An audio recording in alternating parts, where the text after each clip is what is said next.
हरिवंश महाराज जी, आपके चरणों में कोटि कोटि प्रणाम। महाराज जी, अशुद्ध अंतःकरण के क्या लक्षण है? जो मन और इंद्रियों के द्वारा प्राकृतिक भोगों के भोगने के लिए अधर्म युक्त वृत्ति रखता है, मेहनत के द्वारा कमाए हुए धन को स्वीकार करके परिवार का पोषण करना ये पवित्र अंतःकरण का लक्षण है। घूस और अधर्म और हिंसा और चोरी के द्वारा प्राप्त हुए धन का ये अधर्मिक जो अपवित्र अंतःकरण है उसका लक्षण है। जो सत्य मार्ग पर चलना चाहता है, भगवान का स्मरण करना चाहता है, दूसरों को सुख देना चाहता है, वो पवित्र अंतःकरण है। जो अधर्म मार्ग में मनमानी आचरण में चलना चाहता है, जो दूसरों को दुख देता है, जो अपनी वासनाओं की पूर्ति के लिए केवल पागल है, वो अंतःकरण अपवित्र अंतःकरण है। अपवित्र अंतःकरण नरक, पवित्र अंतःकरण शुभ कार्य परायण स्वर्ग या ब्रह्मलोक तक, और जो भजन करता है भगवान का, वो भगवान को प्राप्त होता है। निरंतर नाम जप, निरंतर परोपकार की भावना से परमात्मा भाव में भरा हुआ सब में भगवान है, वो परमात्मा को प्राप्त होता है। समझ पा रहे हो आप जी? महाराज जी, श्रद्धा विश्वास को दिन प्रतिदिन और दृढ़ बनाने के लिए साधक को क्या क्या करना चाहिए? भगवान से प्रार्थना करनी चाहिए कि हमारी श्रद्धा और हमारे विश्वास में कभी कमी ना आने पावे प्रभु।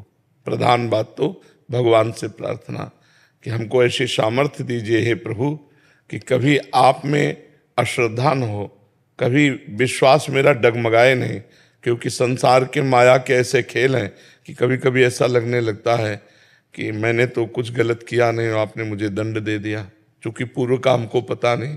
कभी कभी हमारी श्रद्धा लड़खड़ा जाती है कि हम बहुत आपकी पूजा करते हैं, लेकिन हमारे पुत्र को छीन लिया, हमारी पत्नी को छीन लिया, हमारी संपत्ति को छीन लिया, ऐसी घटनाएं होती हैं।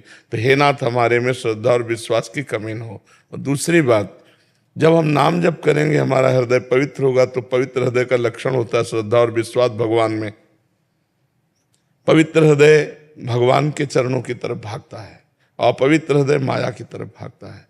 दो ही है, भगवान और भगवान की माया।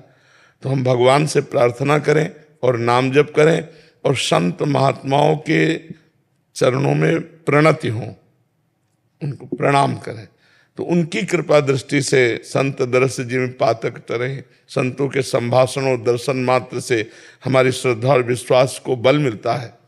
अगर हम असंतों का संग करेंगे तो हमारी श्रद्धा और विश्वास क्षीण हो जाता है।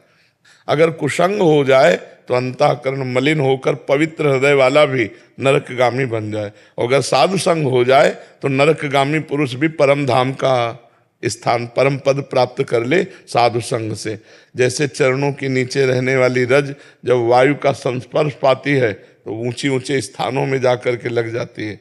गगन चढ़ई रज पवन प्रसंगा, और जब नीच प्रवाह करने वाले जल का संग करती है तो कीचड़ होकर नीचे मिल जाती है। तो कुसंग का त्याग और सत्संग का सेवन हमारे श्रद्धा और विश्वास को पुष्ट करता है और भगवान से प्रार्थना करता रहे।